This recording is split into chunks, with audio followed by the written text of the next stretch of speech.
necesita como mínimo 6 décadas de estabilidad y de progreso.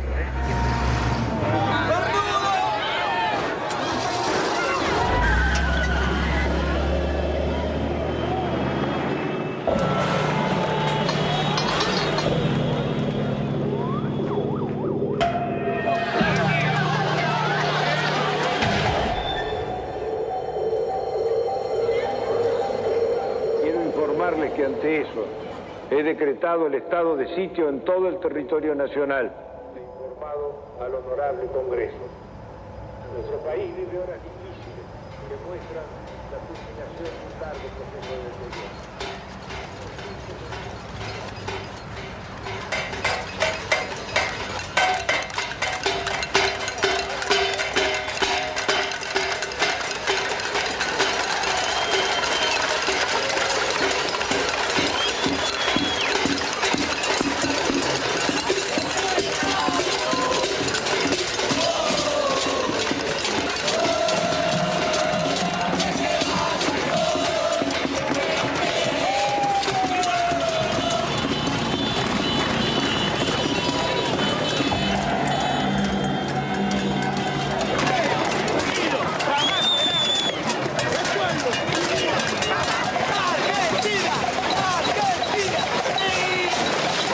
Después de muchos años, cuando el país parecía sumido en la apatía, estalló la insurrección.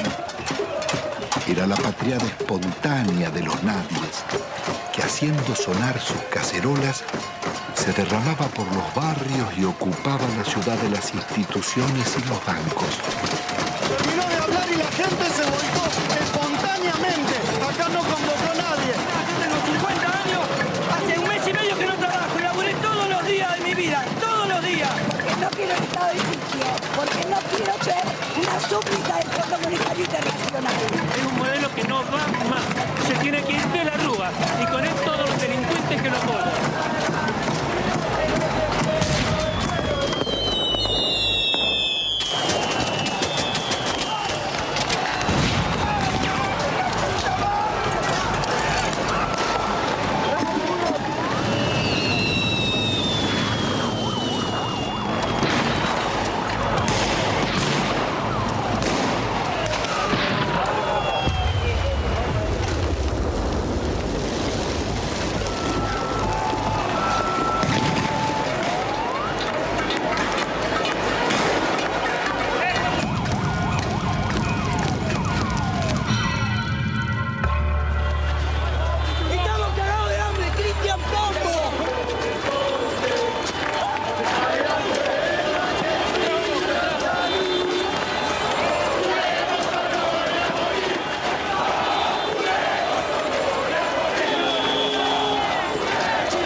pueblo no se va. Son trabajadores, amas de casa, empleados, jubilados y estudiantes, herederos de aquellos que por décadas habían desafiado dictaduras y persecuciones, soportado ajustes y en democracia traicionados. ¿Qué había pasado en la Argentina? ¿Cómo era posible que en una tierra tan rica se sufriera tanta hambre? El país había sido devastado por un nuevo tipo de agresión, ejecutada en paz y democracia. Una violencia cotidiana y silenciosa dejaba más víctimas sociales, más emigrados y muertos que los del terrorismo de Estado y la guerra de Malvinas.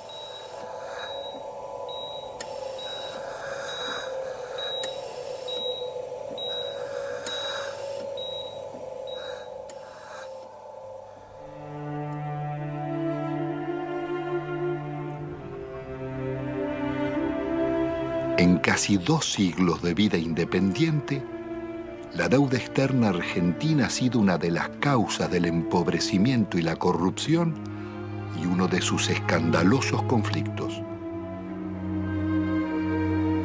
Desde el primer empréstito firmado por Rivadavia en 1824 con la banca inglesa Baring Brothers, la deuda serviría para fortalecer a sus socios argentinos, controlar finanzas y transferir recursos a las metrópolis. Desde entonces, la deuda externa estuvo ligada a los negocios y complicidades de casi todos los gobiernos, desde Mitre y Quintana a Menem y de la Rúa.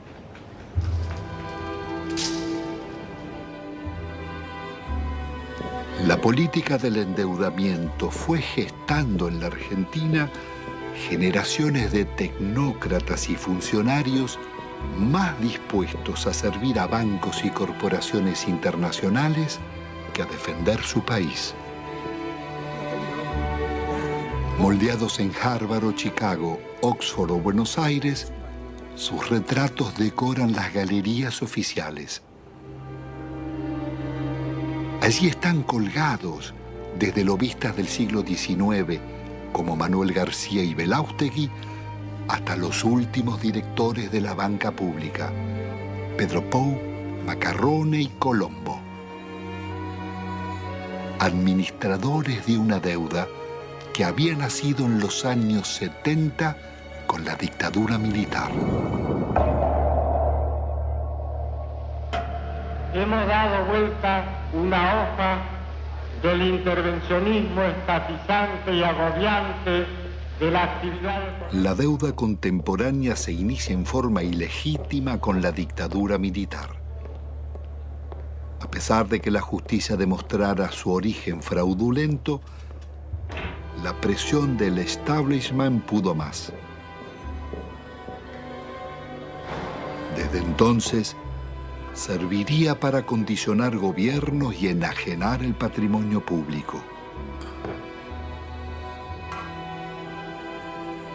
Es todo un símbolo que en el Salón de los Acuerdos luzca una estatuilla de Canning, regalada por el gobierno de Su Majestad en 1857 por el honorable reconocimiento de la deuda.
La alianza entre los bancos extranjeros y las corporaciones será el nuevo poder en la Argentina.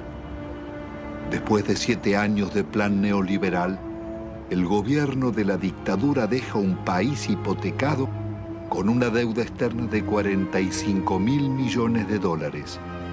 La mitad es deuda privada. Son 23.000 millones que dicen deber bancos extranjeros radicados en el país, como el Citibank, el First Boston, el Chase Manhattan, Bank of America, el Banco de Italia, Londres, Español, el francés y el Deutsche, y también el Banco Río, el Quilmes, Galicia y otros. Multinacionales como ESO, Fiat, IBM, Ford, Mercedes-Benz, Swift, Pirelli, los grupos empresarios locales de Pérez Compán, Bulguerón y Bridas, Macri, Techin, Fortabat, Pescarmona, Gruneisin, Soldati, Cogasco, Celulosa y otras. Una descomunal deuda privada que un alto funcionario de la dictadura le pasaba al Estado, Domingo Cavallo. Doctor Domingo Felipe Cavallo. Convertido en superministro de Economía de los gobiernos de Menem y de la Rúa, sería responsable del permanente crecimiento de la deuda y de los mayores despojos que sufriera el pueblo argentino.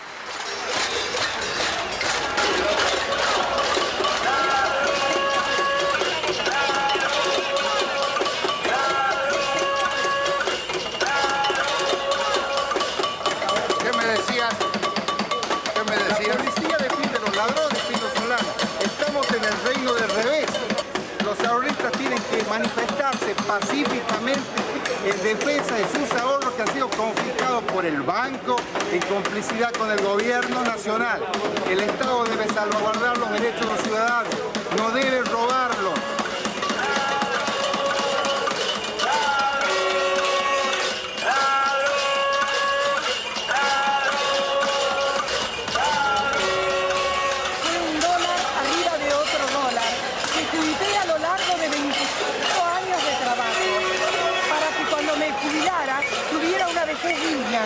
Cosa que el gobierno no me da. ¿Por qué no nos tratan los bancos como tratan a sus ahorristas en el exterior? Y yo los puse en bancos privados, porque desconfiaba de los bancos nuestros, porque ya me agarraron en el 89. Pero evidentemente soy una estúpida. Entonces, ¿qué necesitan? ¿Una bomba? Yo no soy de poner bombas, pero al menos me desahogo con la cacerola. Esta cacerola le hizo puré a mis hijos para que cada vez que la vea sepa que si me roban porque ellos son unos sinvergüenzas, pero yo luché por mis derechos. Yo soy el decano de los cañitas de Avellaneda. 65 años vendiendo diario y todos mis ahorros están en el Citibank. ¿Por qué no me lo devuelven? El gerente me dijo que me lo iban a devolver. Mentira, mentira y mentira. Y todos mis ahorros del sacrificio de mi vida los tengo ahí. Hay una deuda externa en la que los bancos le deben a la Argentina. Es una deuda inversa, en cierto modo, porque las casas matrices tienen que hacerse cargo de los depósitos bancarios. Eso está en la jurisprudencia argentina desde 1971, en el famoso caso Swift-Deltec, en donde se resolvió que la casa matriz era responsable por las deudas de sus filiales. Y es una estafa que el Estado tenga que hacerse cargo de las deudas del sector privado.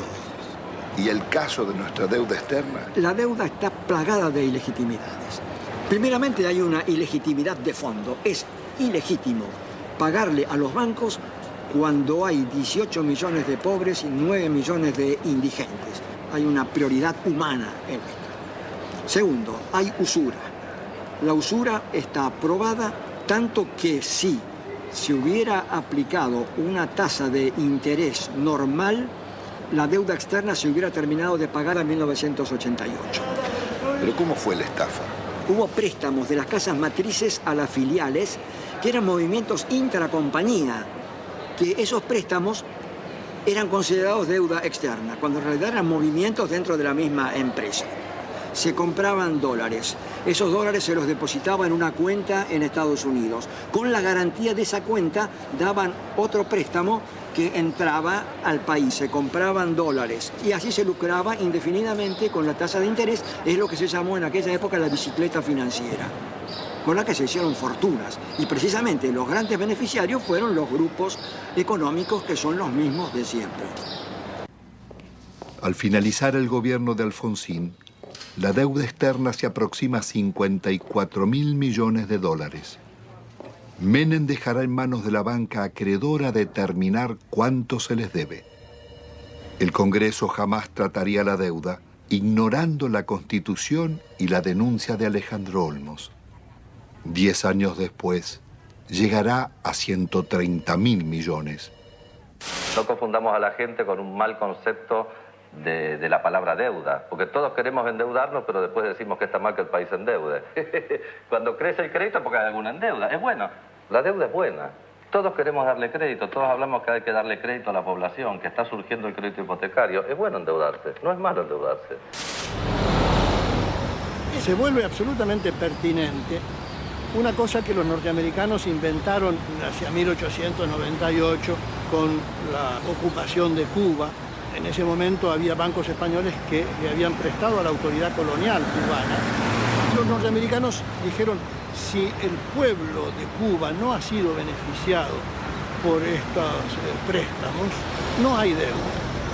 En 1923, cuando un banco británico, entonces el Royal Bank of Canada, le prestó a un tiranuelo de Costa Rica que se llamaba Tinoco unas uvas que estos utilizaron para sí mismos. El Royal Bank of Canada pretendió que Costa Rica le pagara y se produjo un pleito y el árbitro resultó ser un expresidente de los Estados Unidos, el presidente William Taft. El presidente Taft resolvió el litigio diciendo hay deuda, pero hay una deuda privada y no una deuda pública, porque no hay deuda pública si no hay un público, el público como destinatario, como beneficiario. Son actos que de ningún modo han beneficiado al público, más bien todo lo contrario. Han hecho que la persona que compra en un supermercado y paga el IVA resulte el quien paga finalmente estas deudas privadas de grandes empresas, de grandes compañías o de gente en todo caso muy rica. No cabe duda de que la deuda privada irregularmente estatizada, ilícitamente estatizada por el doctor Cavallo, debe ser absolutamente revisado. ¿Cómo se llama esa teoría, doctor? Se llama teoría de la deuda odiosa. Una directora del Fondo Monetario Internacional, Karen Lissaker, representando a los Estados Unidos, dijo, si aplicáramos la teoría de la deuda odiosa, toda la deuda del tercer mundo se caería.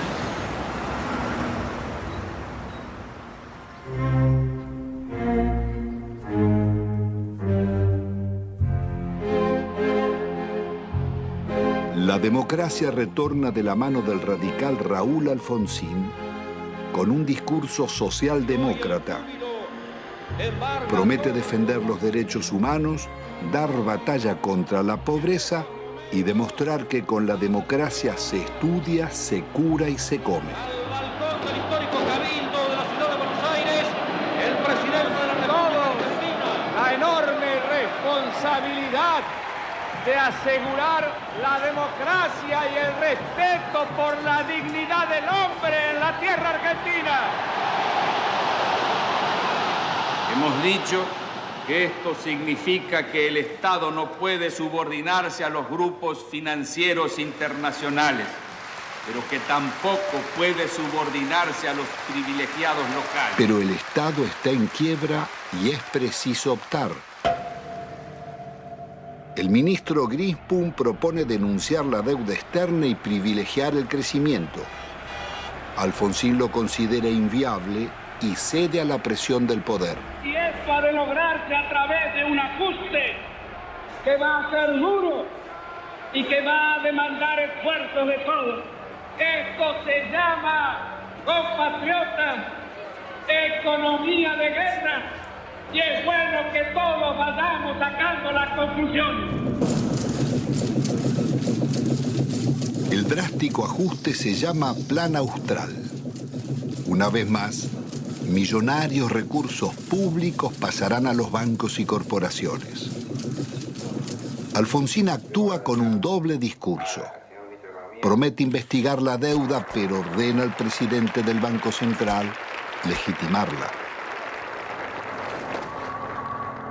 Promueve el juicio a las juntas militares por los crímenes de la dictadura y 2 años después, las leyes de obediencia debida perdonarán los delitos cometidos bajo órdenes superiores.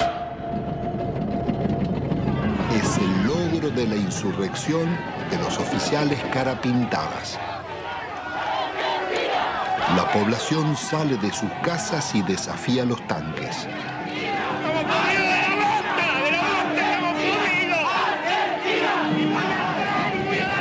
Alfonsín absolverá a los golpistas. Compatriotas, felices Pascuas. Los hombres amotinados han depuesto su actitud. Algunos de ellos, héroes de la guerra de las Malvinas, que tomaron esta posición equivocada. La derrota electoral del radicalismo acelera la crisis. Un golpe del mercado desata la hiperinflación y se producen saqueos en los supermercados. He resuelto resignar el cargo de presidente de la nación argentina con el que el pueblo me honrara desde el 10 de diciembre. Alfonsín debe renunciar 6 meses antes de finalizar su mandato.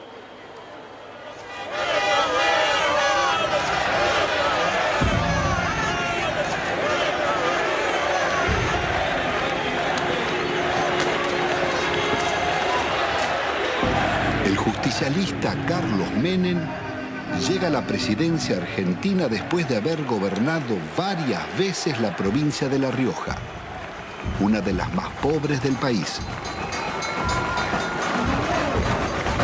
Su meteórico ascenso coincide con la caída del muro de Berlín y las ideas del consenso de Washington.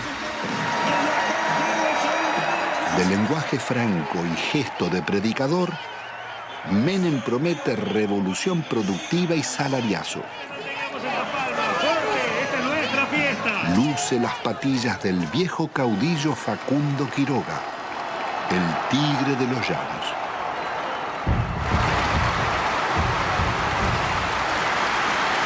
Argentino por argentino de pie, por los niños pobres que tienen hambre, por los niños ricos que tienen tristeza, por los hermanos sin trabajo, por los hogares sin techo, por las mesas sin pan, por nuestra patria.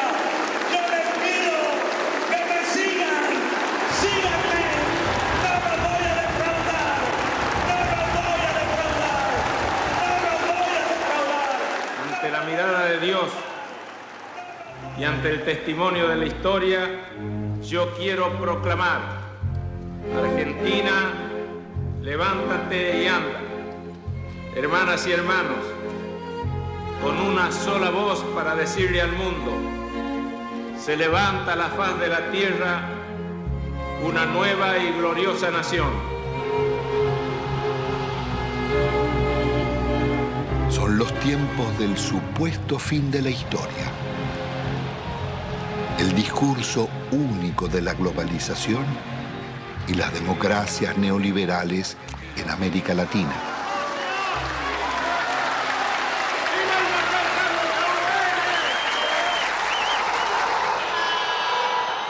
Días después, abandona las patillas y promesas reformistas y traiciona a sus votantes. El programa de gobierno será el de la minoría liberal conservadora que lidera el ex golpista Álvaro Alzogaray. Hoy todo cambió y una nueva relación ha comenzado. También una nueva forma de vivir y de pensar. Aunque todos parezcamos los mismos, un cambio decisivo y fundamental se ha instalado entre nosotros. Y es un hecho de justicia histórica que este cambio lo realice un presidente justicialista, cerrando así el ciclo que comenzó hace 40 años. Jamás nadie como Menem había osado llevar la traición como bandera, ni ejecutar con tanto cinismo acciones contra la nación. El travestismo del nuevo jefe va a pulverizar medio siglo de resistencias populares. Impone la ideología de la derrota frente al modelo global. Indulta a los jefes de la dictadura y traiciona a millones de trabajadores que soportaron la represión. Abandona el antiimperialismo popular y la política de no alineamiento de Perón y Evita para establecer relaciones carnales con Estados Unidos. Su programa será el del Banco Mundial y el Fondo Monetario.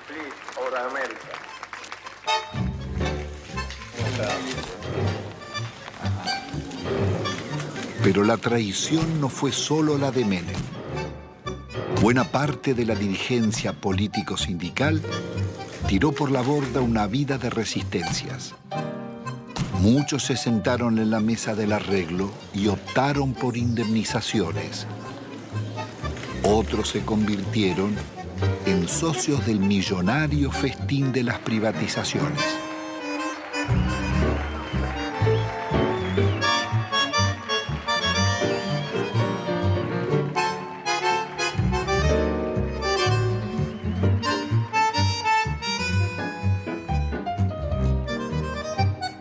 Senador Cafiero, usted que es un dirigente histórico del justicialismo, ¿cómo explica la traición de Menem?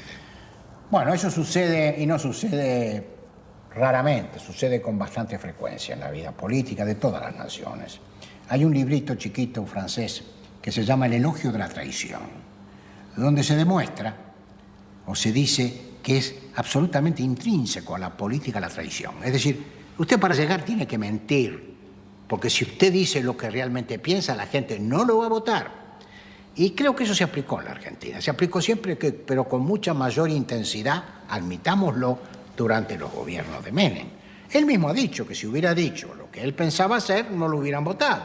Entonces, dividió, a mi juicio, en una actitud que no guarda mucha correspondencia con la ética política. Pero esta es la realidad que vivimos. Después cambiaron ciertos parámetros internacionales, y bueno, y el modelo se fue agotando. Se fue agotando. ¿Cómo interpreta usted la existencia de una real mafiocracia? Poder económico, los bancos y la clase política. En eso, Pino, no quiero abrir un juicio, diría yo, absoluto. Mi larga vida humana y política me dice que a veces hay que relativizar un poco las cosas. No todo es blanco y negro. No todo es corrupto y puro. Hasta la misma sociedad argentina, en su conjunto, no puede atribuirse la pureza y asignarle la corrupción a sus clases dirigentes. En definitiva, las clases dirigentes emanan de la propia sociedad. En la Argentina no solo hemos fallado los políticos, y yo asumo la parte de culpa que me corresponde. Yo podría decir que han fallado muchos estamentos dirigentes de la sociedad argentina, y que si hay que hacer un juicio general, estamos todos en el infierno del Dante. Bueno, es indudable que la traición es muy efectiva. La traición es de una potencia política fenomenal, justamente porque es traición, porque te cala en lo más hondo, porque viene por la espalda, porque no estás preparado, porque se da de quien menos la esperás, si no, no sería traición. En ese sentido, el PJ es el alumno más desarrollado, más excelso de esa visión que expone Cafiero. Yo no tengo duda que si a esta sociedad le ofreces a votar San Martín o el Hombre Araña, elige a San Martín. Ahora, si le das a elegir entre el Hombre Araña y el Caballero Rojo, después la solución no se la podemos adjudicar a la sociedad. Entonces, Sociedad con escaso protagonismo. Partido que defeccione de sus ideas históricas y se pone al servicio del enemigo. Movimiento obrero reducido, achicado por la desindustrialización y copado por los traidores. La justicia disciplinada a esas transformaciones que se iban a realizar. La oposición con escaso margen de maniobra. El resultado concreto.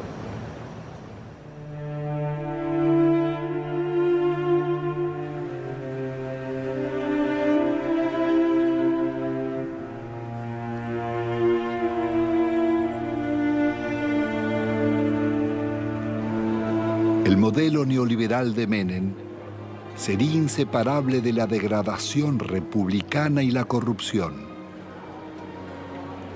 Su plan político requiere una Corte Suprema de Justicia y tribunales federales adictos, más la delegación de poderes especiales por parte del Parlamento. Al mes de haber asumido, consigue su ley de leyes, la reforma del Estado, que le abre las puertas a las privatizaciones. El Senado de la Nación trata hoy una ley trascendente para el país, que por primera vez va a atacar en forma frontal las deficiencias estructurales que tiene el Estado Nacional en su conjunto y a través también de sus empresas públicas. Nuestro reconocimiento en nombre del presidente de la República Argentina, porque con este proyecto en su ejecución iniciamos la revolución productiva.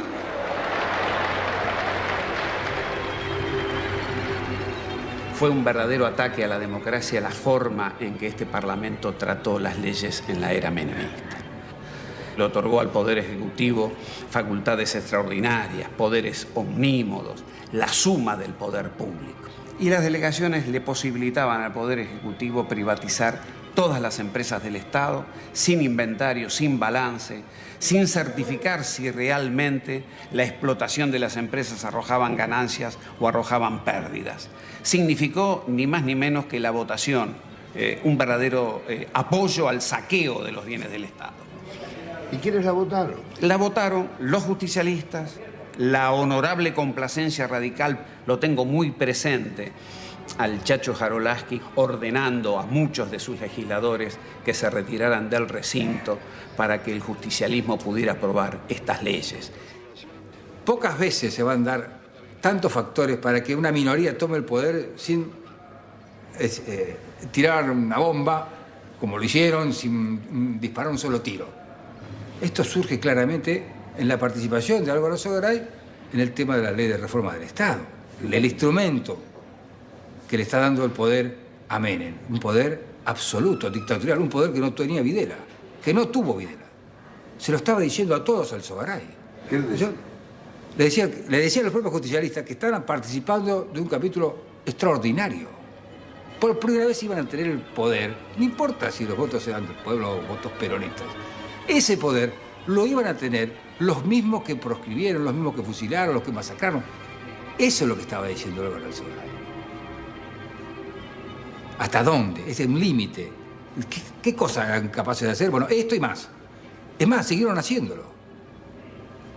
Porque acá hubo denuncias sobre la privatización de YPF. Hubo denuncias.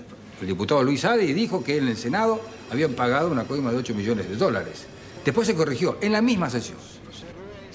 De los 130 diputados presentes, 114 votaron por la afirmativa. Bien por la negativa, una abstención. No podemos más que felicitarnos de estos diputados que han dado el quórum, que han hecho funcionar la Cámara, pero creo que hoy es un día de júbilo, hoy es un día de festejo para la Argentina, que desde hoy el petróleo pasa a ser de las provincias, YPF pasa a ser una empresa que cotiza en bolsa, que va a tener inversión privada, y el dinero que de esto surja es de los jubilados. Miles de millones de dólares pasan del patrimonio del Estado a los jubilados. Las bellas palabras escondían algunos de los actos más infames que el Parlamento haya cometido. Con sobornos y falsos diputados fueron votadas las privatizaciones de YPF y Gas del Estado, las dos mayores compañías argentinas. no solo el país perdía las empresas que más habían invertido en su industria, sino que los jubilados y trabajadores serían estafados. La oposición no bastó para impedirla. Diputados disidentes del justicialismo formarían el Grupo de los Ocho. Reformar el Estado no es privatizar. En un país en emergencia no se puede empezar despidiendo trabajadores. Otras voces opositoras al despojo de la petrolera fueron amenazadas o agredidas. En mayo del 91, por ratificar ante la justicia las denuncias contra Menem y el remate de YPF, fui víctima de un atentado con 6 tiros en las piernas. La corrupción de Menem es una locura, la privatización de YPF. Es un robo fenomenal lo que está. ¿Cómo no va a haber corrupción si surge de los hechos? Surge de las privatizaciones. ¿Cuáles son los estados patrimoniales de los hombres que votaron esto? Me refiero a los que conducían. Hay que verlos. Uno no ha visto acá pagar, abrir portafolios y pagar dólares. Uno no lo ha visto. Sin embargo, no está desmentido. De modo que cuando existen consultoras, cuando hay tanto dinero para ganar más dinero, cuando hay negocios mientras la sociedad está distraída, mientras existían los hombres que pregonaban las conveniencias de que las empresas del Estado pasaran, o nos olvidamos de Neusta.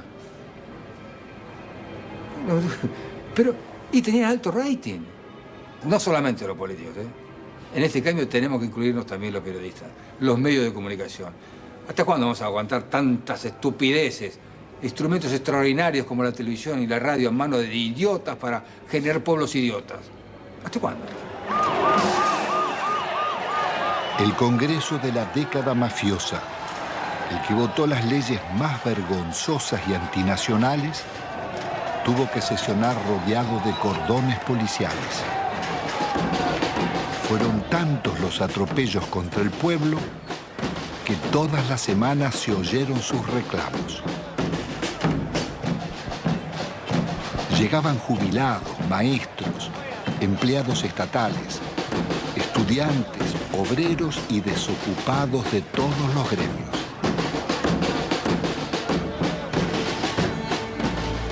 Comenzaron los tiempos oscuros en que el presupuesto nacional se aprobaba en Washington antes que en el Congreso. Y el ministro Dromi llamaba a la resignación porque el país estaba de rodillas.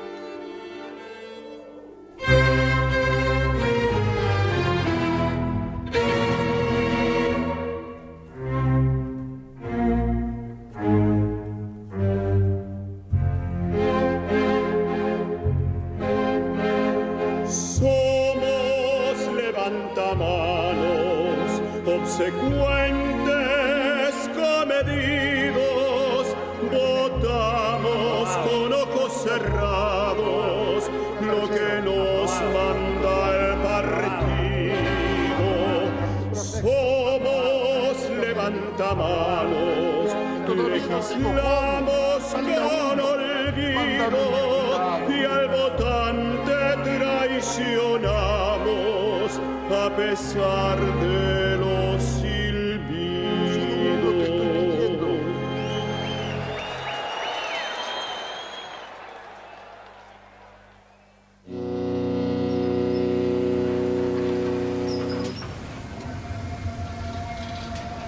El instrumento concebido para consolidar el modelo es el plan de convertibilidad. Abre las importaciones e impone por ley una mentira. Un peso vale $1. Logra detener la inflación, pero deja indefensa la industria nacional. De producir el 95% de lo que consumíamos y exportar máquinas, tornos, trenes y electrodomésticos, pasamos a importar telas, carnes, lácteos, frutas o pastas.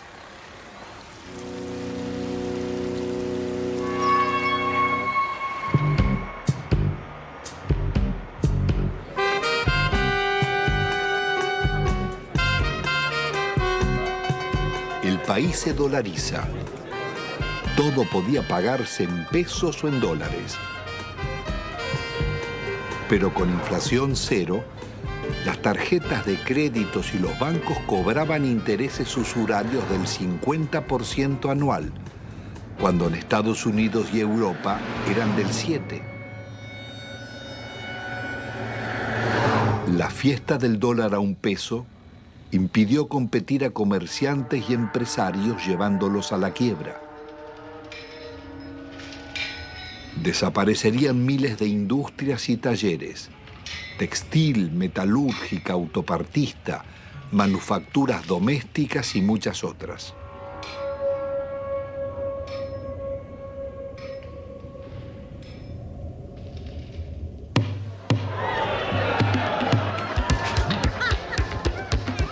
Fueron los años farandulescos de la exhibición de fortunas malavidas.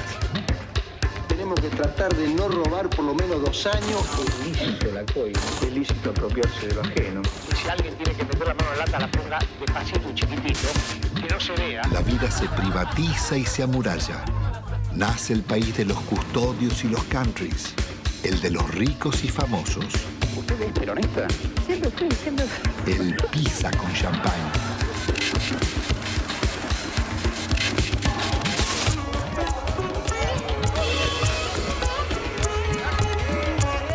Tocar YPF, tocar el petróleo en Argentina era tocar a la madre, era lastimar a Gardel, era ofender la bandera. El petróleo bajo la tierra no le sirve a nadie, a ninguno. Esto pasa cuando no usas la camisa. Y yo creo que todos tenemos derecho a una cuota de frivolidad de cuando en cuando. De gran seductor que usted tiene, ¿si le molesta un poco? No, todo lo contrario, me ayuda.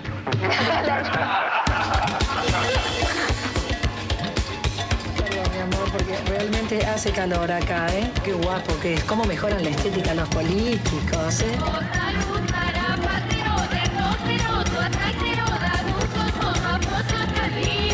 Estoy apasionado por este modelo económico, que es mentira que produzca más pobre, que lo fabrique. Hace muchos años que vivimos acá y siempre esperamos promesas de los políticos, que más o menos los que todos conocemos acá, los encargados de la zona, nunca, pero nunca hicieron nada por nosotros. Acá nosotros, los vecinos que han tomado la iniciativa de cortar la ruta, por lo menos los encargados tomen conciencia de la realidad que nosotros vivimos. Los chicos no pueden ir al colegio. Cuando hay un enfermo al fondo, no puede salir porque no puede entrar a la ambulancia, no puede andar un coche. Nosotros queremos vivir dignamente, como merecemos. Somos gente pobre, somos gente humilde. Nosotros no queremos comprar ilusiones. Que nos vengan a nosotros con un asadito, con una ropita, con una botita para los chicos. Y nosotros queríamos que ese rollo se entube. Había todo el dinero, todo lo necesario, pero el dinero que hicieron se lo llevaron ellos. Nos robaron. Si ponemos a hablar de robar, ellos fueron los artífices, digamos, los que enseñaron al pueblo a robar. Ya no pasamos a ser solamente la maestra que antes enseñaba, sino para ser el contenedor social en la escuela. La mamá que te viene a pedir si tenés un par de zapatillas que te sobre de tus nenes, de enfrentar a la misma comunidad cuando tenemos el problema de la inundación. Somos centro de evacuación, pero albergamos a nuestros propios alumnos porque la tormenta le voló las chapas, porque no tienen dónde dormir. El chico está pendiente de lo que está pasando en la casa o pendiente de que terminan de repartir la leche y es el primero ir a la cocina para llevarse los sándwiches que quedan. No lográs captar un minuto su atención porque está pensando en otra cosa. Y a veces se te desmayan. O sea, se te desmayan y le preguntás, bueno, ¿qué comiste anoche? O ¿qué tomaste esta mañana? Y una sopita, te dicen un té. Y se te desmayan, es muy frecuente. Nosotros ya estamos acostumbrados. Pero te da bronca, te da bronca. El plan de convertibilidad integraba un proyecto de dominación funcional al pago de una deuda externa que era incobrable. En 1992, el ministro Cavallo negocia con el secretario del Tesoro americano Nicolás Brady canjear la deuda por el patrimonio público que se ofrecía a precio de remate. Las empresas estatales podían comprarse con bonos del Estado que cotizaban al 15% de su valor nominal, pero se los reconocían al 100%. El acuerdo le haría perder al país más de 30.000 millones de dólares.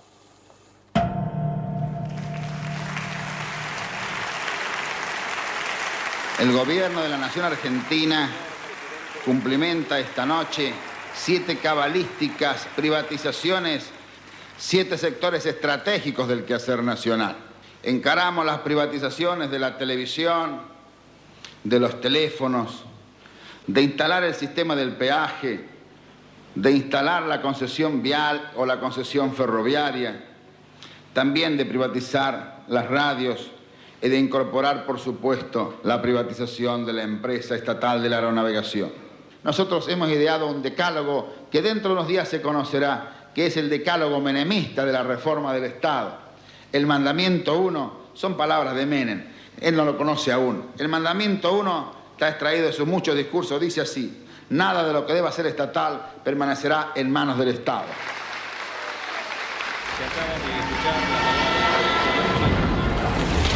Nada quedó en pie. No importaba qué eran ni cuánto valían, ni cómo o por qué debían venderse.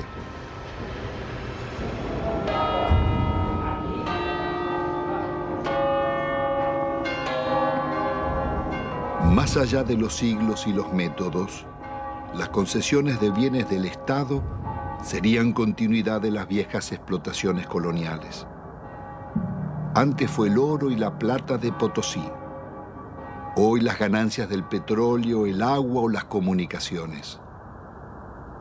Las compañías extranjeras hicieron en nuestro país lo que no les hubieran permitido hacer en los suyos. En términos de incumplimiento de las obras de inversión, se les perdonaba. Si no lo hacían o si no se aumentaban las tarifas, como se hizo en la Panamericana, para que el usuario le financie la inversión. No se les exigió capital propio. A mayor riesgo, mayor ganancia. En la Argentina, a nulo riesgo empresario, ganancias descomunales. Duplicó o triplicó en dólares la tarifa. Apenas 26, o sea, el 13% de ese total, se llevaron casi el 60% de estas utilidades. Telecom en la Argentina, una utilidad media en todo el periodo del 15%, Telefónica del 16%. Las 10 operadoras internacionales más importantes del mundo, entre las cuales están Telefónica y Telecom, rentabilidad promedio 5,4. Estas mismas empresas, que acá son tan rentables, son públicas en sus países de origen. Las empresas argentinas se vendieron sin deudas. El Estado se hizo cargo de 150.000 despidos exigidos por los concesionarios. Las principales inversiones vinieron de España y Francia. Entel se vendió por la quinta parte de su valor a Telefónica y Telecom. La endeudaron por 6.000 millones de dólares. Aerolíneas Argentinas daba beneficios y tenía 37 aviones. Fueron hipotecados por Iberia para comprarla. Aerolíneas terminó vaciada. La empresa de agua fue tomada por un consorcio europeo liderado por las compañías Suez y Vivendi. La endeudaron en 8 veces su capital. Obtuvieron rentas excepcionales y no realizaron las obras convenidas. 800.000 personas quedaron sin agua potable y 1 millón sin cloacas.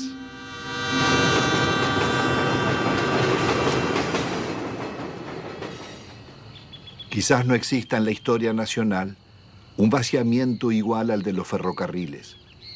Fue el mayor golpe que sufrieron las economías regionales. Miles de familias tuvieron que emigrar. Había 36.000 kilómetros de vías Solo quedan 8.000. 95.000 puestos de trabajo, quedan 15.000. Después de una década, el Estado paga más subsidios que antes y debe al Banco Mundial 700 millones de dólares prestados para pagar despidos, más otros 700 millones de intereses por haber suprimido 80.000 puestos de trabajo.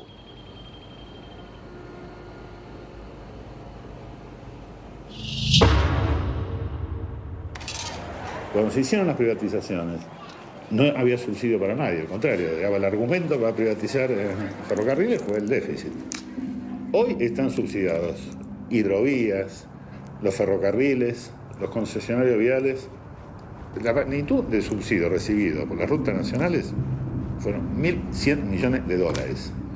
Y dejaron de pagar 980 millones de dólares de canon. O sea, se robaron 2.000 millones de dólares. Deben pagar un canon por el uso económico de un bien público nuestro como sociedad. Ninguno pagó el canon. ¿Quién no pagó? Ninguno. Ni los concesionarios viales, ni el Correo, ni Aunequian. Sistemáticamente la seguridad jurídica en Argentina fue unilateral. Es para las empresas. Pues, siempre que renegociaron en contra de los usuarios y consumidores. ¿Cuál es la razón para que siga funcionando semejante impunidad? La política. Y los negocios políticos y los acuerdos políticos. Las privatizaciones se hicieron a la medida de las corporaciones. La patria contratista financió todas las campañas electorales, todos los gobiernos, todos los golpes de Estado y realizaron todas las obras públicas.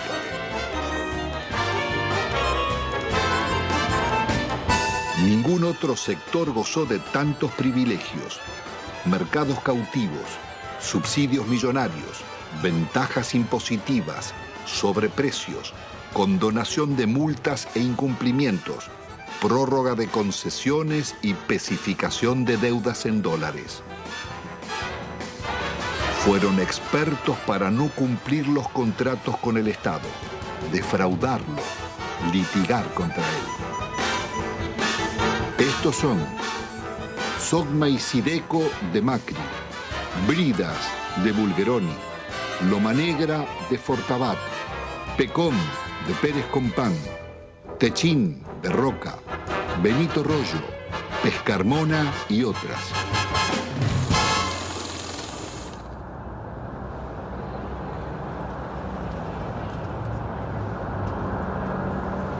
La desocupación estalló como una epidemia contagiando la sociedad entera. Cientos de colas de desocupados se multiplicaron por todo el país. El desempleo pasaría del 11 a más del 20% y otro tanto de subempleo. ¿Cuál es la situación de los trabajadores? Han perdido buena parte de su salario, han perdido protección social, han perdido casi todo el derecho al despido, han perdido casi la protección contra los accidentes y las enfermedades. Más de la mitad de los trabajadores están en negro teniendo en cuenta estas condiciones. Se ha llegado prácticamente a la desprotección más absoluta propia de los países más atrasados de la Tierra.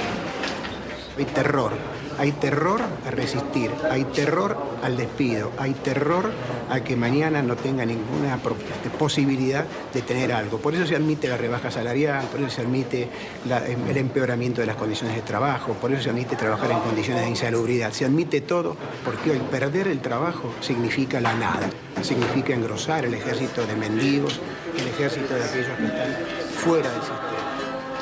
Es terrible porque la situación lleva a depresiones. En el país latinoamericano que tuvo los más avanzados derechos sociales, decenas de miles de necesitados acuden a la iglesia de San Cayetano, patrono del trabajo, pidiendo ayuda. Gracias al Señor nuestro Dios. Es justo y...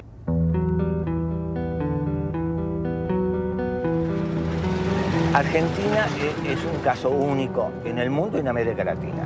No se conoce un país que haya entregado su gas y su petróleo sin haber perdido una guerra. Hay que pensar que fue una verdadera traición al país de una clase dirigente. México, Brasil y Venezuela no privatizaron en absoluto su petróleo. Félix, ¿por qué fue una salvajada la venta de YPF? Fue una salvajada por el papel que tenía YPF dentro del país y en el concierto de las petroleras del mundo. Uno tiene que recordar que cuando Mosconi constituyó la primera empresa estatal del mundo, YPF, se tomó el concepto de que el petróleo es un bien estratégico y la venta de los combustibles un servicio público de interés nacional. Cuando subía el precio internacional, YPF mantenía bajos precios en función de sus costos y no del precio internacional. Yacimientos Petrolíferos Fiscales fue creada en 1923 bajo la dirección del general Mosconi. En 1907 se había descubierto crudo en la Patagonia. A pesar de sus detractores, la industria petrolera pudo desarrollarse sin depender del capital externo, siendo un modelo para América Latina. Fue tan exitosa su expansión que recaudaba tanto como la provincia de Buenos Aires y detectó reservas por $200.000 millones. Fue una salvajada por la cantidad de ilícitos que cometieron para privatizarla. Si se aplicara la ley de hidrocarburos, la mayor parte de las concesiones caen. Argentina podría reconstruir rápidamente una petrolera estatal. Si aplicaran hoy con decisión política la ley de hidrocarburos. Las áreas estratégicas donde más habíamos invertido las concedieron por 25 años por lo que esos pozos producían en 9 meses. El remate fue tan grosero que Menem mismo se llevó las acciones a Nueva York para venderlas. A 19 pesos una acción que costaba 38 y 350 millones de acciones por 19 pesos tenés la estafa del país. Fue tan grande la estafa que se contrató a la empresa McKinley para que rebajara las reservas argentinas y al año siguiente se subieran al mismo nivel que se tenía anteriormente. Vendieron un área con una reserva, supongamos, 100, y la reserva del área tenía una reserva de 140. El monopolio de las 4 empresas nos ha castigado con las tarifas más caras del mundo y paga regalías de las más bajas del mundo. ¿Pero y quién controla los pozos? Sacan lo que quieren. Sí, y hacen simple declaración jurada. ¿Cómo? Por simple declaración jurada nos dicen, nos informan a los argentinos lo que extrajeron. El valor de la reserva y de lo que está bajo tierra y el valor de las instalaciones se lo regalaron. No hubo que montar nada. Estaba el área con los muchachos adentro, con los equipos adentro y estaban los caminos donde se colocaba el petróleo iba a tal caño, iba a tal otro caño. Toda la que está era la excelente infraestructura que habían tenido las empresas del Estado, especialmente YPF. Si acá no se construyó nada porque las empresas del Estado, tan castigadas, trabajaban con un horizonte de un planeamiento para los próximos 20 años, cosa que se olvidó. Están disfrutando de eso. Si están viviendo del crédito que le dejaron las empresas del Estado en cuanto significa bienes de infraestructura, petroleros y gasíferos. Esta es la realidad de la Argentina. Tampoco se comprendería el desarrollo industrial argentino ni la Patagonia sin la acción de YPF. Había desarrollado gasoductos, acerías, caminos y usinas e hizo nacer decenas de ciudades promoviendo el progreso social de sus poblaciones. Ahí estaban, entre otras, Comodoro Rivadavia, Caleta Olivia, Cutralcó y Plaza Huíncul, que fuera el primer campamento petrolero de la provincia de Neuquén. Bueno, todo esto que está desolado, que está tapiado, que está abandonado prácticamente, era lo que era Campamento 1 y este sector era la administración, el corazón de YPF. Y esto a partir de la privatización, la gente se comienza a ir porque tiene que buscar otros medios de vida, por eso se producen los abandonos de los hogares, digamos, se busca otros horizontes. ¿Se ganaba bien? No, si los sueldos eran, no teníamos ningún problema. No había problema de salario acá, de necesidades. Nunca nos faltaba un peso a nosotros. Lo que pasó fue un crimen, un asesinato. Esto es impensable. Nadie podía imaginarse que podría suceder una cosa de Las privatizaciones, acá por lo menos en la zona, se hicieron prácticamente sin inventario. Acá había un montón de elementos que había dejado YPF que desaparecieron. Grandes motores, por ejemplo, vehículos de rezago, material nuevo, trépanos, herramientas, ropa. Había muchísimas cosas que no estaban inventariadas y nadie sabe dónde fueron a parar. Acá se puede desarmar un galpón que nadie sabe dónde está, ni cómo está, ni por qué está. Bueno, esto es lo que queda de la empresa PEXE, que fue formada por el sindicato petrolero SUPE, para que los trabajadores de alguna forma hacerle creer de que iban a ser empresarios. La empresa presenta quiebra, hay sueldo, plata que nos deben. Eso contaba con la complicidad de la gente del SUPE que sabía de todo esto. Ellos conocían muy bien el desmantelamiento que se estaba haciendo de YPF.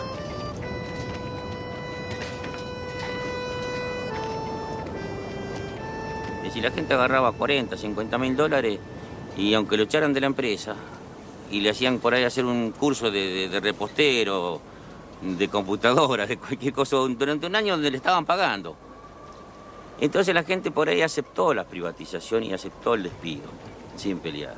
Porque claro, tenía la plata en el bolsillo. Lo que pasa es que esa plata después se la fue gastando. Se compraron vehículos, se ampliaron casas, se pusieron kioscos, negocios. Mucho desocupado. Muchísimo desocupado. Nosotros podemos hablar de 5.000, 7.000 desocupados o más. No hay censo. No hay censo serio que nos diga hay tantos desocupados. Pero sabemos que son miles los desocupados. Sabemos que somos miles los que estamos subocupados y que vivimos a medias. Pero los desocupados no solo fueron los de YPF. A ellos se sumaron otros miles de las industrias y comercios que cerraban. Años después, en el invierno del 96, Utralcó protagonizaría una pueblada. Nos estamos cagando de hambre nosotros. Le damos el gas, le damos el petróleo, le damos la electricidad y nos pagan así. Agotados sus reclamos por trabajo, miles de desocupados se instalaron en la carretera nacional durante días y noches, soportando 10 grados bajo cero y resistiendo las cargas de la gendarmería.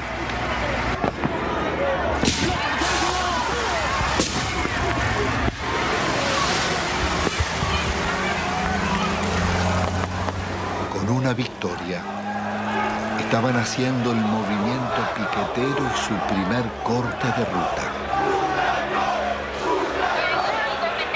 Me retiro del lugar y las fuerzas que vinieron conmigo también. La jueza ordenaba el retiro de la gendarmería. ¡El pueblo ganó! ¡El pueblo!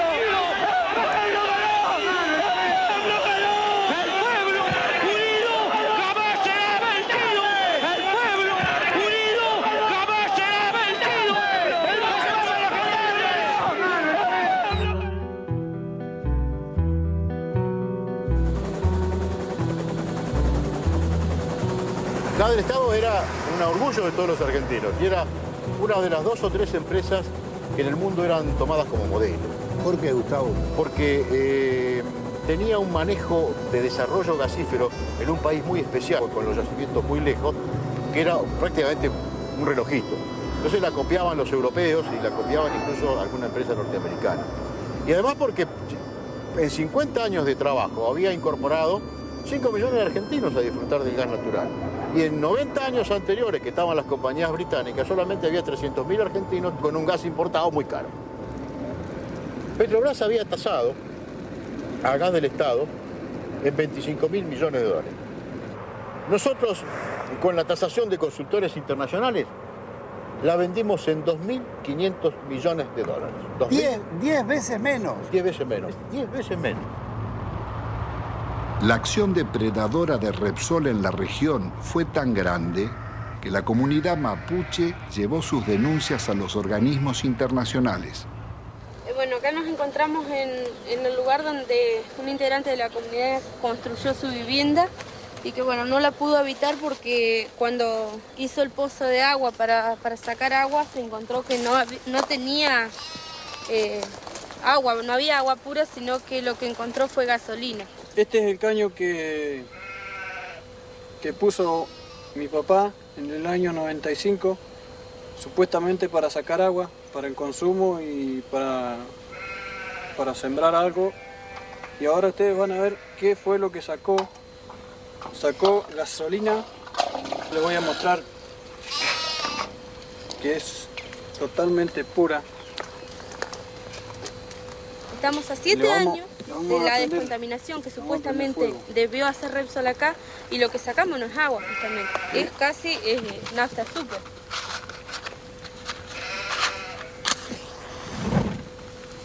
Ahí está. Esto no solamente acaba en 55 hectáreas, sino está toda la napa contaminada del agua. De acá hacia abajo, donde da el curso de la napa, el agua se va hacia abajo.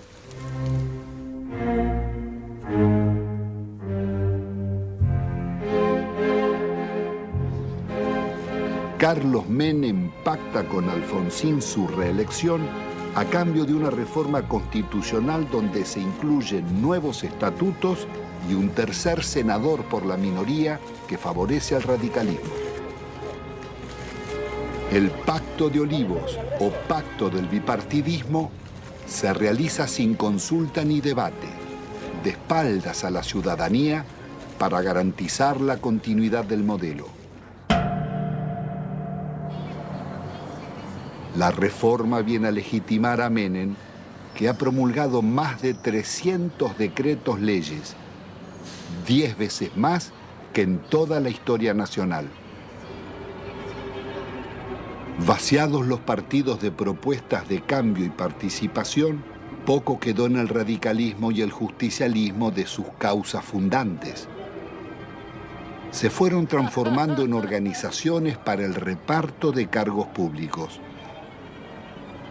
Una corporación de profesionales que no reconoce ideologías y atraviesa transversalmente casi todos los partidos, sin otra lealtad que a sus privilegios.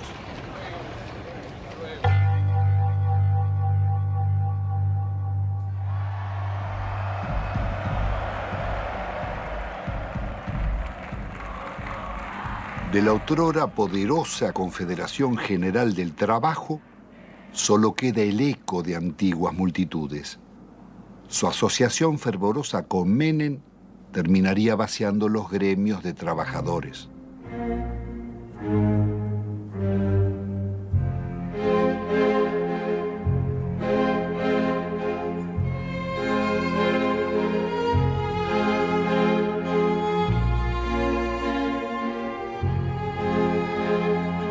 Entre besos y abrazos, los gordos de la patria sindical negociaron a los trabajadores e hicieron fortunas personales.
La sociedad argentina le reprocha haber sido parte imprescindible de un pacto mafioso de impunidad que se consolidó en nuestro país en la década del 90. Se le reprocha haber admitido, haber legitimado el remate de las empresas públicas al mejor postor y de una forma realmente a precio vil. Se le reprocha el despojo de los derechos de los jubilados, el despojo de los derechos de los trabajadores, haber justamente brindado impunidad a los políticos que han delinquido en la función pública. En las últimas décadas, Ninguno de los altos funcionarios que delinquieron contra el Estado fue condenado.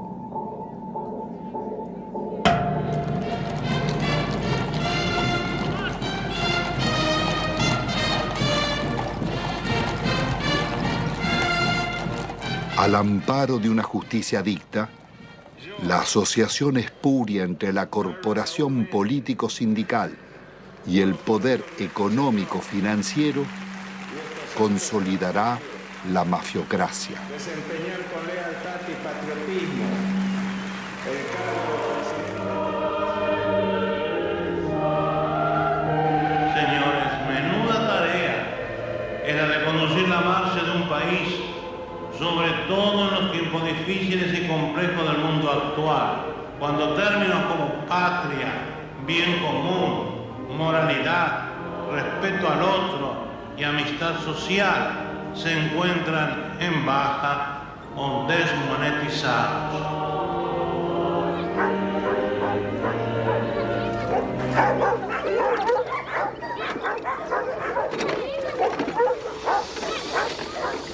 ¿Qué va a comer?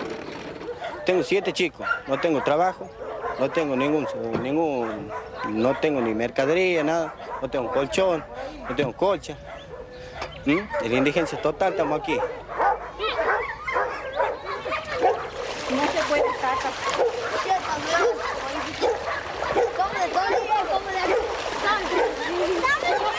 Así ya cayendo de las casillas. No hagan nada por aquí. No me pase y ve. ¡Chica! No la condición que yo estoy viendo. Mire cómo se me ha mojado todo. No tenemos ayuda de nada. No sé, se creerá que somos perros, no sé qué se creerán que son los hijos de nosotros. A mí jamás me han ayudado con nada. Yo no tengo ningún plan, a mí no me dan ningún plan. No me pagan nada, no tengo nada. A mi chiquita les doy de comer polenta, olvido, eso les doy de comer.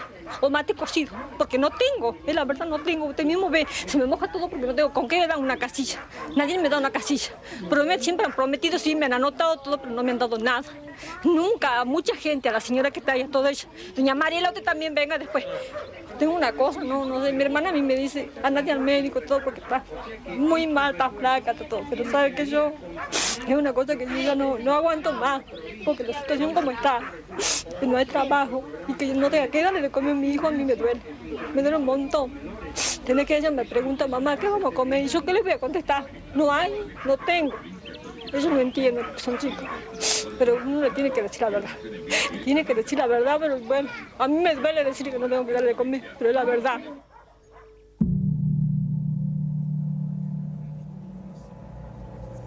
La mafiocracia une empresarios con políticos y magistrados, traficantes con funcionarios, sindicalistas y comunicadores. Fueron tan hondas las complicidades como hipócrita su accionar. Sí, yo presidí la comisión de lavado de dinero que mostró de qué manera todo el dinero negro proveniente de narcotráfico, corrupción y evasión era sacado de Argentina. Iba por empresas máscaras, básicamente constituidas en Uruguay, por eso el sistema uruguayo era de alguna manera el brazo ejecutor de la salida, de ahí una banca de corresponsalía en Estados Unidos o en Suiza.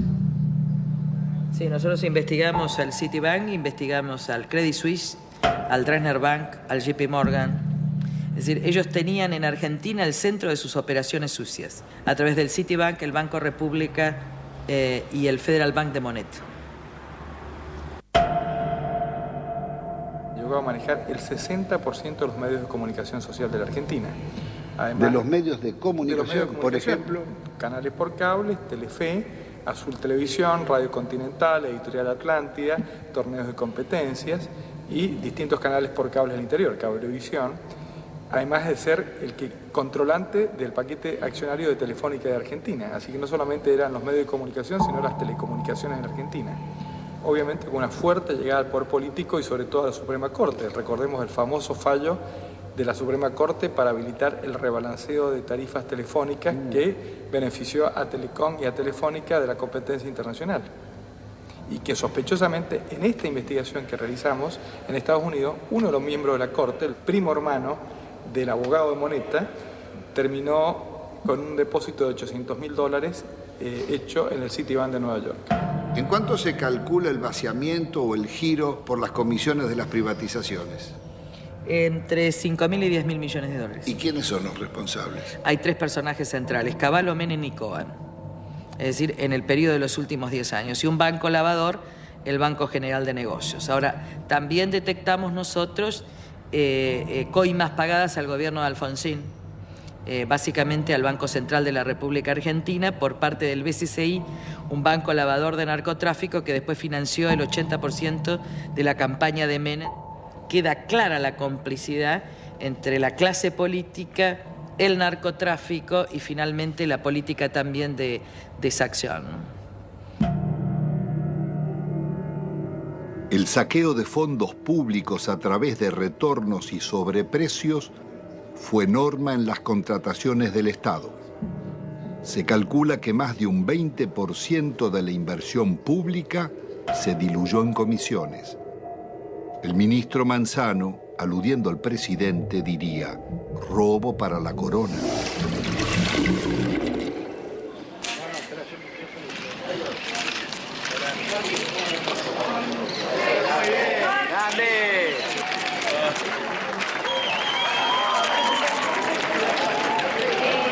Presidente, ahí, presidente.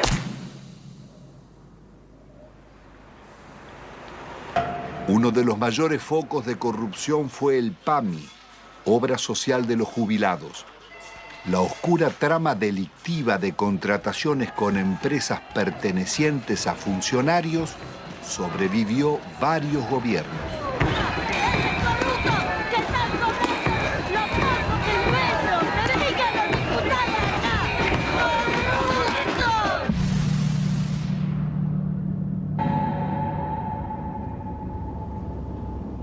Yacyretá es una de las más grandes represas de llanura del mundo, con un dique de contención del río Paraná de 67 kilómetros de largo. Fue la mayor obra financiada por los argentinos y la caja negra de la política nacional desde la dictadura en adelante. ¿Cuál fue el mecanismo de la corrupción en Yacyretá? Bueno, fue sobrevaluar siempre los valores de las obras, alargar los plazos de obra, llevar la obra hacia adelante como hoy estamos sin poder terminarla y generando costos, porque estamos hablando de 13.000 millones, pero todavía no sabemos cuándo la vamos a terminar. 5 veces más costaba. 5 veces. Le doy un ejemplo concreto. La reprogramación 85, evaluada en 30 millones de dólares, que fue informada durante varios años al Banco Mundial y al Banco Interamericano de Desarrollo. Ese valor terminó firmándose en el año 89 en 180 millones de dólares. Muchos lo firmaron, algunos no la firmamos y así quedamos fuera del trabajo de Yacyretá en la consultora. ¿Entre esos usted? Entre ellos. ¿Y quién estaba era un frente a la señor consultora? Carretoni. Fue el que manejó toda la campaña de Alfonsín en su momento y de Angelos en el otro. Convencional constituyente también Convencional en el 94. constituyente en el 94. El señor Carretoni, que era el dueño de la consultora libre del Grupo Argentino. Suegro del director general de la constructora. ¿De quién? Repítemelo. El señor Carretoni, suegro del ingeniero Rizzo. Es decir, que el jefe de la consultora que debía controlar costos, terminación, calidad técnica de las obras, era el suegro del constructor. Exactamente, eso.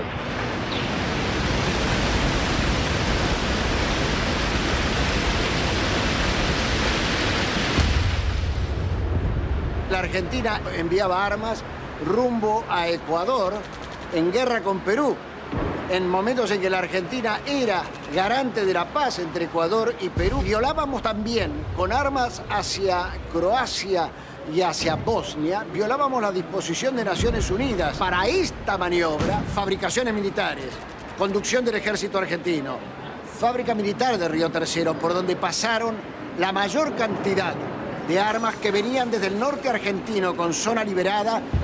¿Qué se hizo? Se voló la fábrica militar de Río Tercero con 7 muertos argentinos.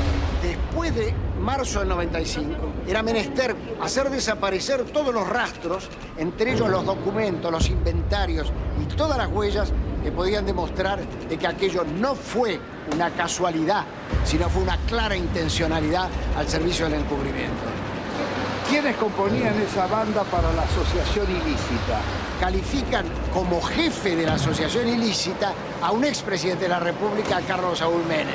La lista no es aquí terminante, ¿no? Hay muchos más, pero hay también algunas circunstancias como estas.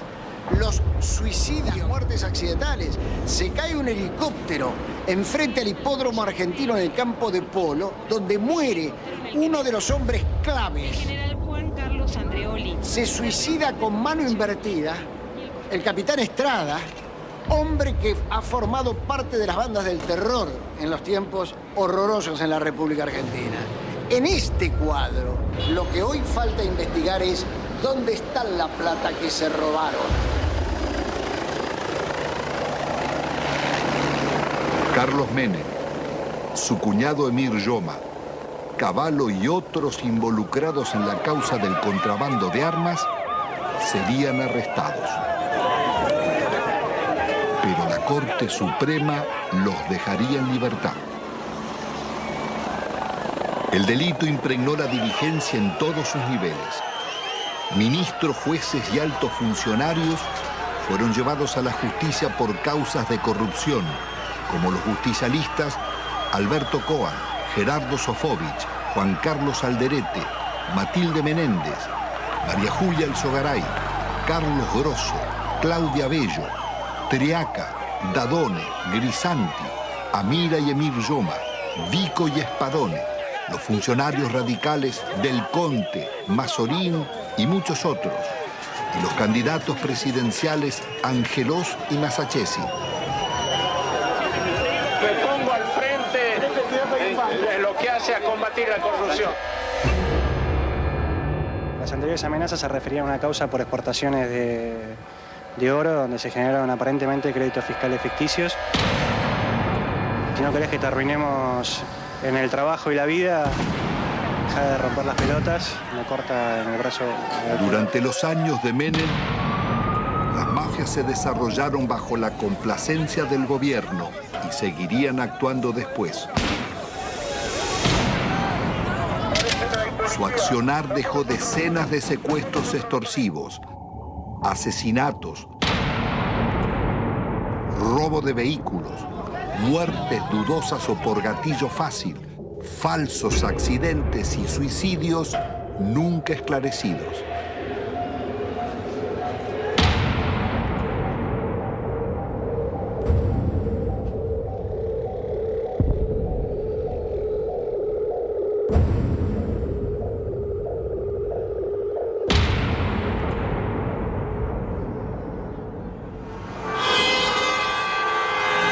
En la Argentina de los grupos mafiosos, la campaña mediática de la Alianza promete trabajo y lucha contra la corrupción, respetando el modelo económico y la deuda externa. Integrada por el Partido Radical y el Frente de Centroizquierda Frepaso, propone investigar a funcionarios, pero sin tocar la macrocorrupción de las privatizaciones ni el despojo financiero del país. Fernando de la Rúa y Carlos Álvarez derrotan al candidato justicialista Eduardo Duhalde. El nuevo gobierno continuará con las políticas recesivas del Fondo Monetario. ¡De la Rúa! ¡Arriba de la Rúa! Una vez más, el mandato de la ciudadanía será traicionado. Rebaja de salarios públicos y aumento de impuestos.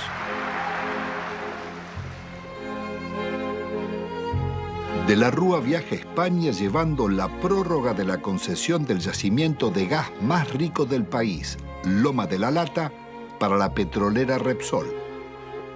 Una riqueza de 50.000 millones de dólares que es entregada, violando la ley, por solo 300 millones.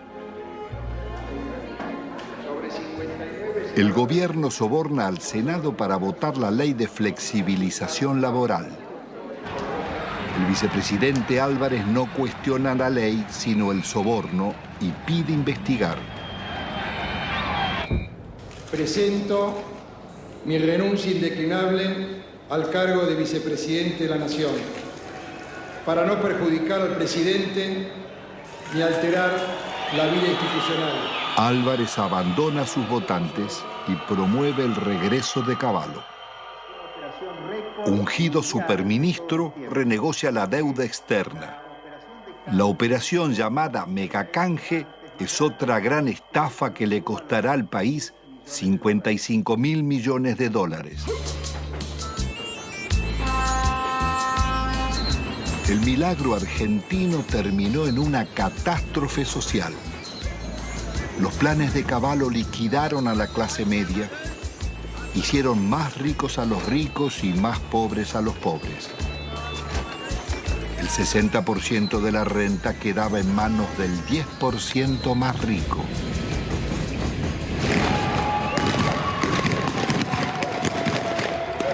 Está padeciendo la gente tiene hambre, somos guerrilleros, mira la hambre que tenemos. De la Rúa opta por la represión. 2 jóvenes desocupados son asesinados en Corrientes al desalojar un puente. Otros 3 piqueteros baleados en Salta y Jujuy. Jamás un presidente constitucional había dejado tantos muertos en tan poco tiempo.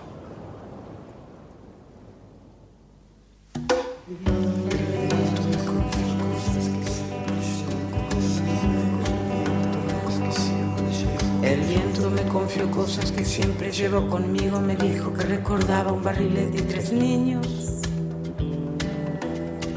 Que el sauce estaba muy débil, que en realidad él no quiso. Que fue uno de esos días que todo es un estropicio. Iba cargado de culpa y seguía confesando. En su lomo de distancia no cabalgaba ni un pájaro. Era un fantasma ese viento, un alma en pena penando, y en ese telar de angustias tejió sus babas el diablo. Aquí se pudo prever con exactitud qué iba a pasar luego de cada ajuste económico que existía en el país. Los famosos ajustes, estos desde la época de Alfonsín, de Menem y demás, cada ajuste significaba la irrupción en el hospital de una cantidad enorme de desnutridos, de niños desnutridos y de sus familias. Entonces era como decirse uno a otro, mirá, esperemos, todos 3 meses hay que preparar cama. Venía una cantidad impresionante de chicos desnutridos. Hasta que nos hartamos y en el año 82 salimos a la calle e hicimos un gran movimiento que salió en todos los diarios y que interesó a todo el país. Pero la política siguió, la política del ajuste. Cada ajuste era una puñalada en el corazón para un médico que venía aquí porque sabía que después de ese ajuste, 3, 4, 5, 6 meses más, los chicos que nacían en ese periodo no iban a comer. Entonces íbamos a tener esta cantidad de chicos y de ahí nació este documento que nosotros hicimos hace poco que dice, otros toman las decisiones, nosotros lo vemos morir. Pero resulta que cuando nosotros empezamos a leer, traducíamos bibliografías del inglés. Entonces nosotros veíamos cómo se solucionaba, cómo le arreglábamos los líquidos, cómo le arreglábamos las sales, cómo le arreglábamos las proteínas. Y después ya, viendo que cada vez era más y que nos sobrepasaba, empezamos a leer otras cosas. Hasta llegamos a leer un libro argentino, Juan P. Garrahan, no sé si le suena. Dice, la desnutrición no es una enfermedad socioeconómica y cultural que se soluciona poniendo a trabajar a todos los factores de la nación. No dice que le vamos a dar alimento, que le vamos a todos los factores de la nación. Y ahí explotó todo, ahí ya nos dimos cuenta. ¿Y qué hacemos nosotros con el desnutrido mandándolo a la casa? ¿Qué hace la nación? Claro, le damos un enfoque cientificista. Claro. Pero este último año fue una explosión atómica. Nosotros teníamos 18% de chicos desnutridos en el hospital, pasó a prácticamente el 80% de chicos desnutridos en el hospital.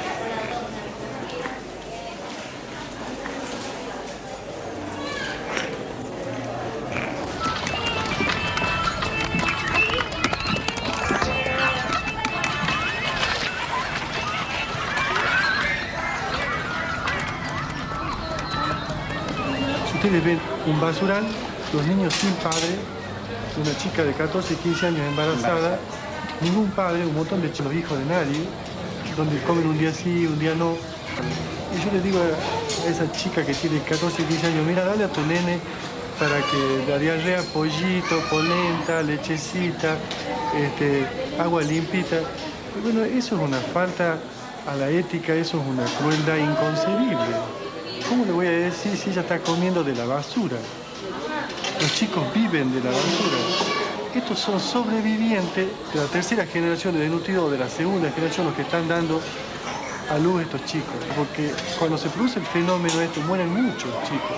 Los que logran sobrevivir, sobreviven con baja estatura, con menos fuerza, con menor capacidad intelectual, pero no por eso dejan de ser personas. No por eso deja de tener sentimientos. Eso de calificarlos como si fuera un subproducto de la sociedad es indignante. Son personas como vos y como yo. No solamente desde el punto de vista de los derechos, sino desde el punto de vista de que también le duele un hijo, de que también le duele una criatura que se le muere, que se le enferma, y de que también tiene derecho a tener su casa, su agua potable, su comida todos los días, su trabajo. Los derechos, aquí hablamos de derechos humanos. ¿Qué derecho humano tiene esta persona? Se le han pisoteado todo, absolutamente.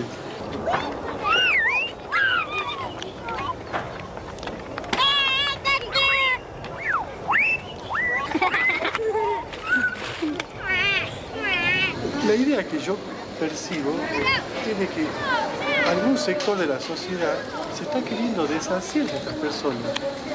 Molestan a ese sector de la sociedad. ¿Y cuál es ese sector de la sociedad? Han identificado el que se llevó todo. 90% indigentes, 10% que lo tienen todo. No sé qué modelo, esto no es un modelo, esto es una cosa que yo tengo 54 años y es siempre lo mismo.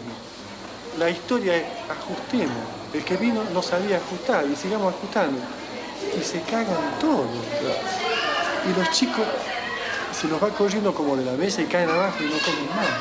Lo que no se quiere ver del país, que es la gente que nace, vive y muere sin documentos, sin estar registrada, la otra Argentina, la oculta, con los que están incluidos y los excluidos. Porque con los excluidos ya no nos interesa ni rescatarlo, que no se reproduzcan, ponerle DIU, esterilizarlo, sacarlo de circulación. Todavía nadie se animó a decir no mostrarlo.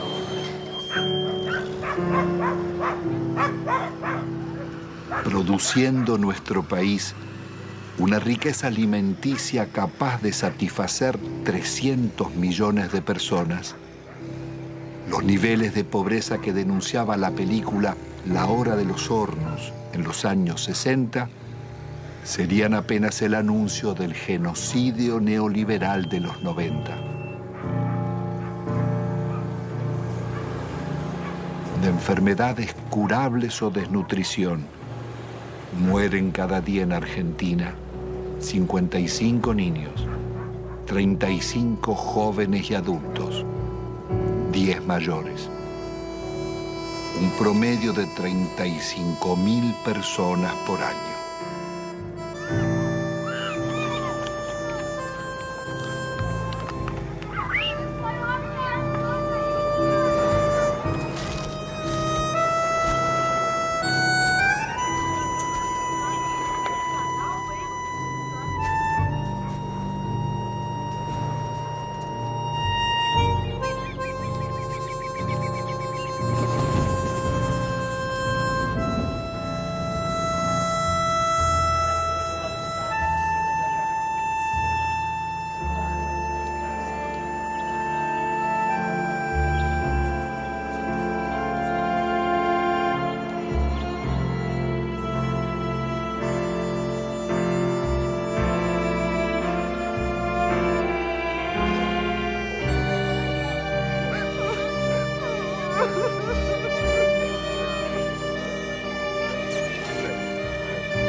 El país era presentado al mundo como el modelo a seguir.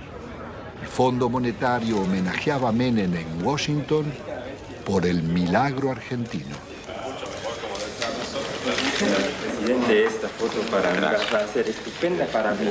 Para mí también. Mi popularidad, la suya no sé. No sé, vamos a ver. No sé. Me parece que ya le dije que una foto con el diablo siempre es peligrosa. No, por favor. La responsabilidad de nuestros gobernantes en el genocidio social no exime a los organismos internacionales ni a sus mandantes, Estados Unidos y Europa, ni a las injustas relaciones comerciales del norte con el sur. Los programas económicos neorracistas que dieron grandes beneficios a costa de segregar y producir la muerte prematura de millones de personas son crímenes de lesa humanidad en tiempos de paz. Sus autores y ejecutores no pueden gozar de impunidad.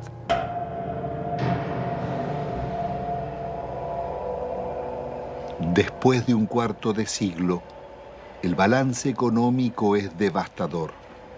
La deuda estatal y privada pasó de 7.800 a cerca de 170.000 millones de dólares, pero se ha pagado en concepto de servicios casi otro tanto y 150.000 millones se han fugado al exterior. Argentina ha perdido otros 150.000 millones por los subsidios agrícolas en Europa y Estados Unidos. Desde 1999, el crecimiento será cero y el país marcha hacia la devaluación y la cesación de pagos.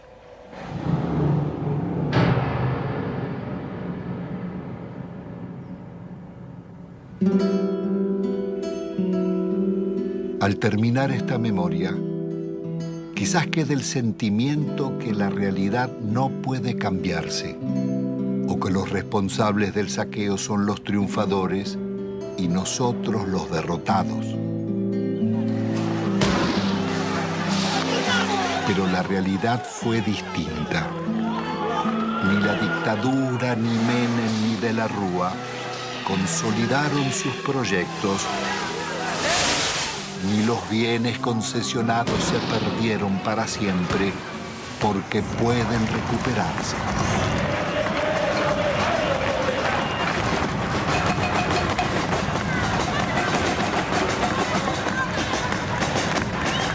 El modelo neoliberal terminó en una hecatombe. Sus responsables no pudieron vender todo lo que deseaban, ni los mayores bancos públicos, ni los grandes astilleros Río Santiago, ni las usinas termonucleares, ni Yacyretá, Salto Grande o EPEC.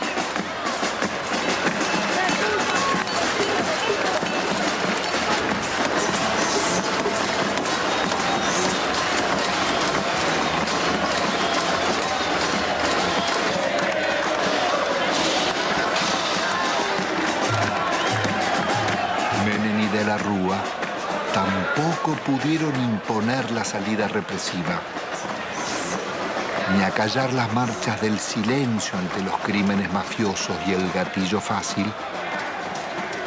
ni frenar la permanente acción de las madres, abuelas e hijos de desaparecidos.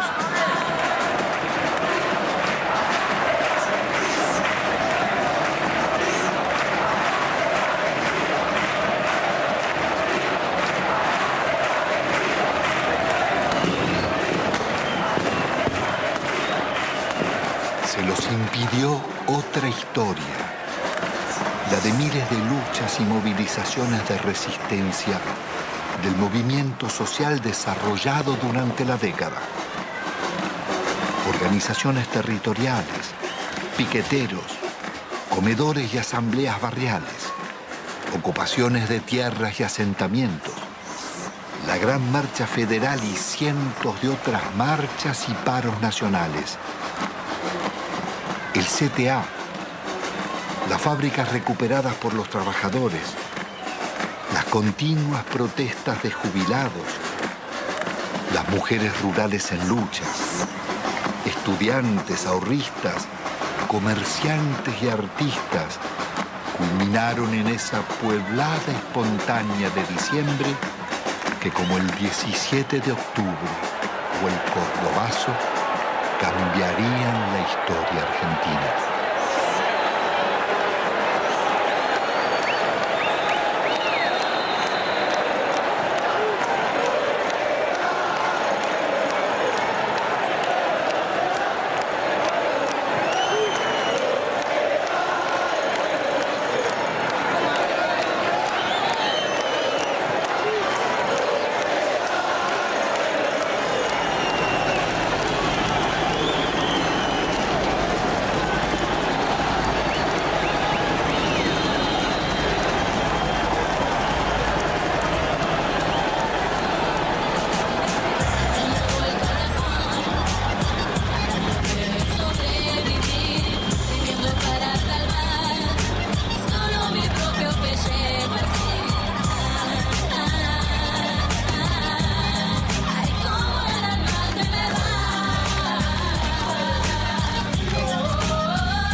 Pido milagro para nosotros la gente. Yo digo que no hay